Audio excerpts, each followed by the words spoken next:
Hey everybody, welcome to my fifth video now of songs to go through. I'm a bit surprised already in terms of like how many people have seen my other videos, even though it's a very low number, very low number by YouTube standards. Just the fact that the people that have already watched it and some people that have liked and commented and even subscribed is pretty cool. So thanks. I hope I can get some more and get some more comments and likes and that kind of stuff for this channel, so I can keep stuff going. Plenty of songs to go through, not just of this genre but certainly other genres too. So I will keep posting and keep uploading videos. Anyway, this video is going to be on My Own Worst Enemy by a band called Lit. A pretty easy song again to play. Good thing about this song, we have a couple of octave movements.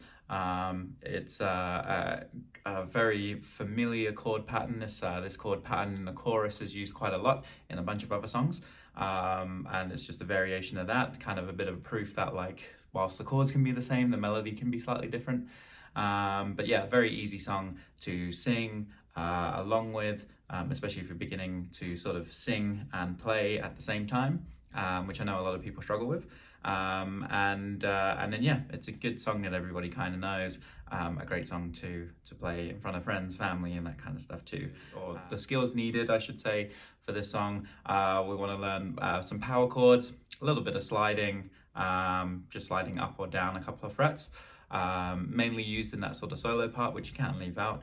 And then just some regular chord shapes. The chords that we have in this song, we have E minor, we have F sharp, which I'm going to use as a power chord. We have A, which we use just the first sort of three strings in that chord, and then we have B. That's most of the chords of the song, and like I said, we just have a few slidey parts for the intro and for the solo. In terms of the setup that I have today, I am using a Charvel DK24 with a humbucker pickup in the bridge. That's the pickup that I'm using today. I usually have the volume set at about 9.5, and the same thing with tone. I do that with all my guitars when I'm playing. Don't know why, just has a little bit more if I turn it up to 10, but usually it just adds a bit more gain. And the same thing with the tone. Sometimes when I'm at 10, it can be a little sharper than when I'm at 9.5. In terms of creating the sound itself, I'm just plugged into a Boss SD-1, which I have just here, and then that's just going straight into GarageBand. I'm on the Brit and Clean standard. I haven't changed anything about it whatsoever. As for the SD-1, I'll show you the settings right here. Your standard SD-1, I have the level at about 2 o'clock. I have the drive at about just past 3 o'clock. And I have the tone pretty much up there, kind of at sort of 4 o'clock, almost at the top. And that's my setup for today. The song itself starts with an intro where it's just one guitar playing. What we have is a first sort of octave slide from D sharp power chord up to the E. And so what we have is our first finger on the 6th fret of the A string and our third finger on the 8th fret of the G string.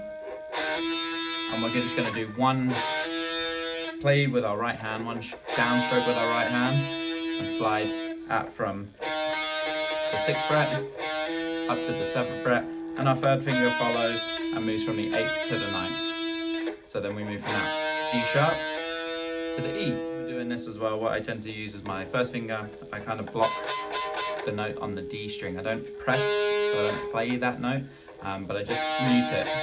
So you can kind of hear the sound of me picking it, but you can't actually hear the note, the G sharp that's there on that 6th fret of the D string. So, one slide. When we get to that E,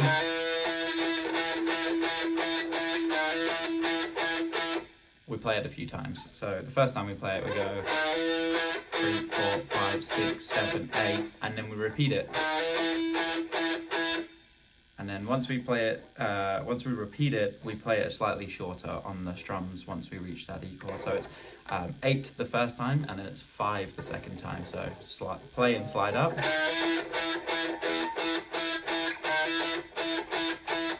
And that first strum is I'm counting that as well. So we have 1, 2, 3, 4, 5, 6, 7, 8, 1, 2, 3, 4, 5. And then we introduce 2 chords. Our first chords, we have a B and we have an A. And we're playing them up here just because it's easier to reach than it is here. I would say that if you're looking for a sort of chimier, more something to break through the mix, then that B-A transition there is a little sharper. Here, it's a little bit more bassy. We just do 2 strums of that, so I tend to go down, up, but you can go down, down as well, just with your right hand. So, to play the intro through slowly.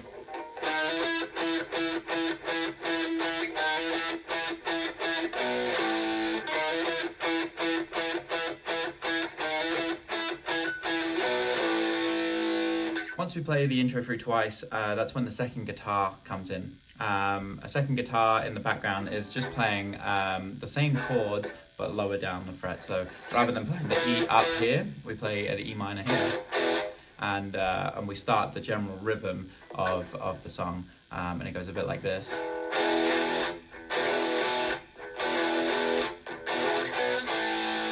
We follow that same B-A pattern. The only difference is just on the E, rather than us going, we just have, we kind of follow what the bass is playing and what the drums is playing, kind of follow the rhythm section of the song.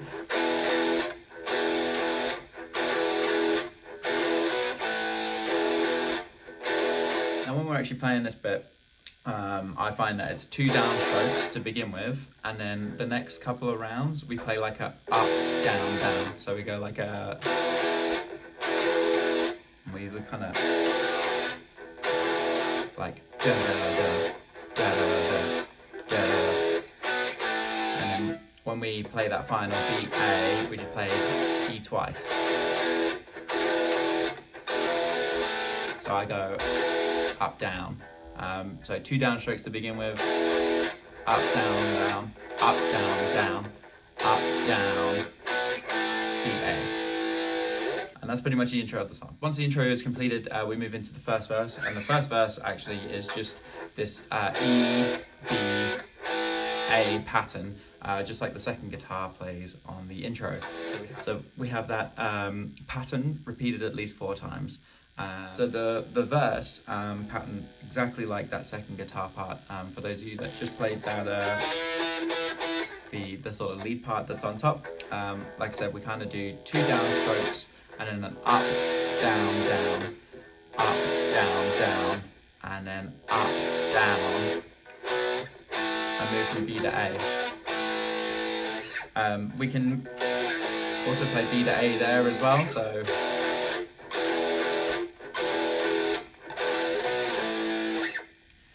Also, when I'm finished with the E as well, I stop, mute the strings with the palm of my right hand, so I don't let them ring.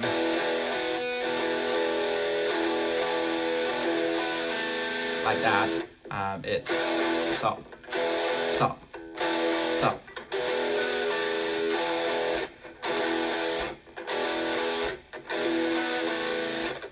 Okay. Good practice with that for a lot of other songs too. So we have that like.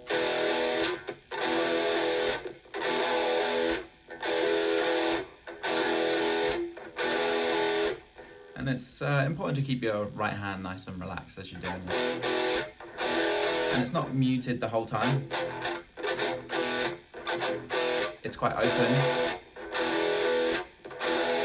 And then we stop with our right hand. So open chords, but we mute it every time we play it, or every time we want it to not ring, because obviously we don't want it to ring. We want it to ring and stop, abrupt stop. As for the chorus, we follow this chord pattern, which we see a lot in a lot of other songs too, and a lot of songs that I'll probably do covers of as well. But basically we have an E minor, and then we go F sharp, A, A, and then B. So that sort of pattern.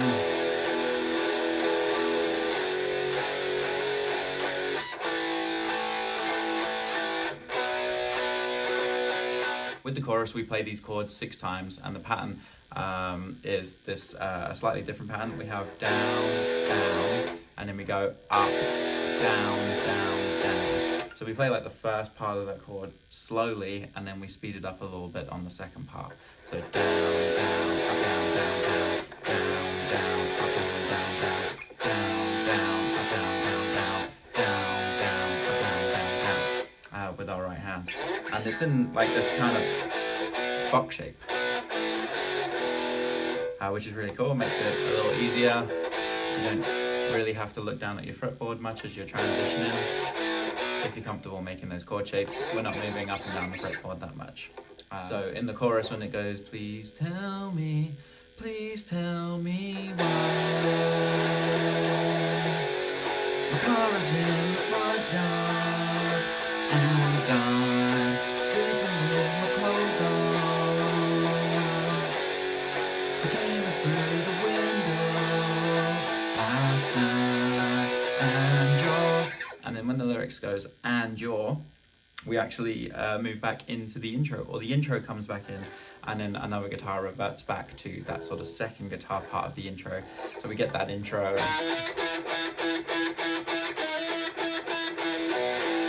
As well as the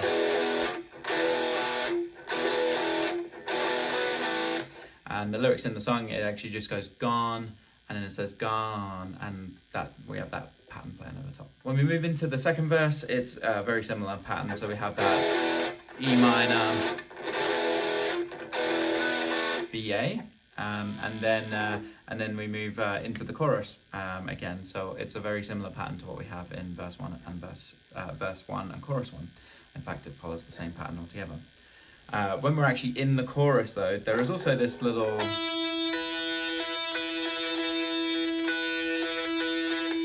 melody that's kind of over the top. So we have this E, B,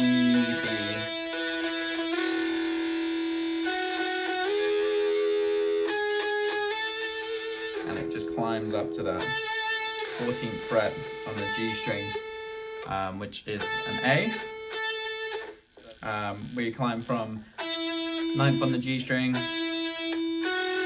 up to 11, up to 13, and then finish on 14. It's just a little melody that's played over the top.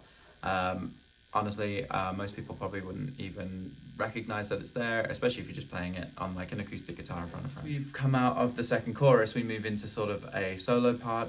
I sort of call it like a solo part because it's very similar to like a pop punk solo, not really like a Jimmy Page kind of slash solo. It's just octaves moving around, used a lot by Green Day, Offspring, those kind of bands when it comes to the solo and the sort of solo parts.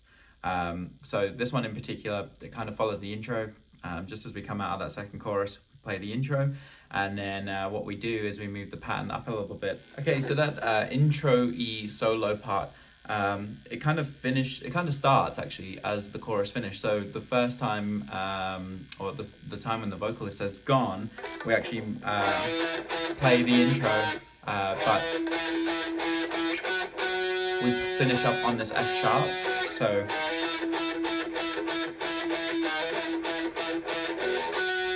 we then repeat that sort of start of the intro. Up to the F sharp, climb up to the G sharp, then up to the A, and then we have this quick pattern.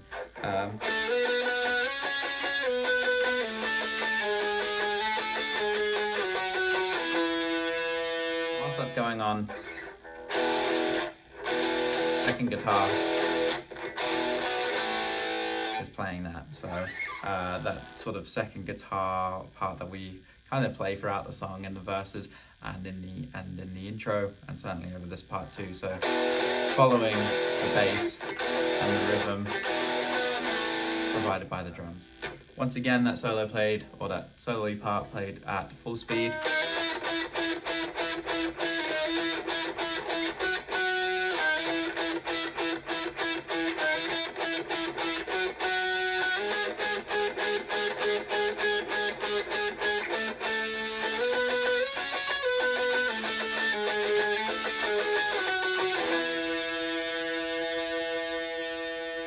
when we get to that part, we then reintroduce the chorus. So the chorus again.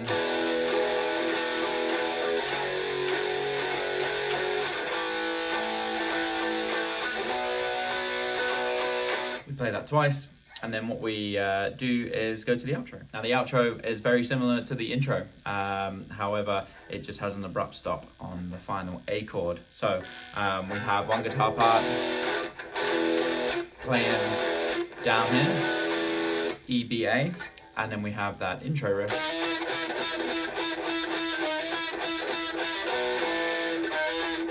And we play it twice. And we finish on an A. So play it through twice and finish on that second time round on the A.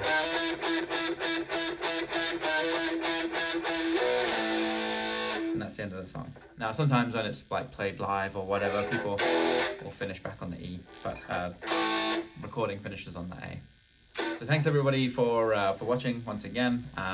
This is what, the 5th song now, and quite an easy one to sing, play along, and to get yeah, just another sort of song, an easy song to remember and to add to your repertoire. It's a maximum 4 chords with a little slidey intro part, and a lot of people seem to like. So I'll be doing some more songs, I'll be posting some more lessons up, but yeah, if you have any comments, questions, just leave them in the comment box below. Don't forget to like and subscribe, and I'll see you next time.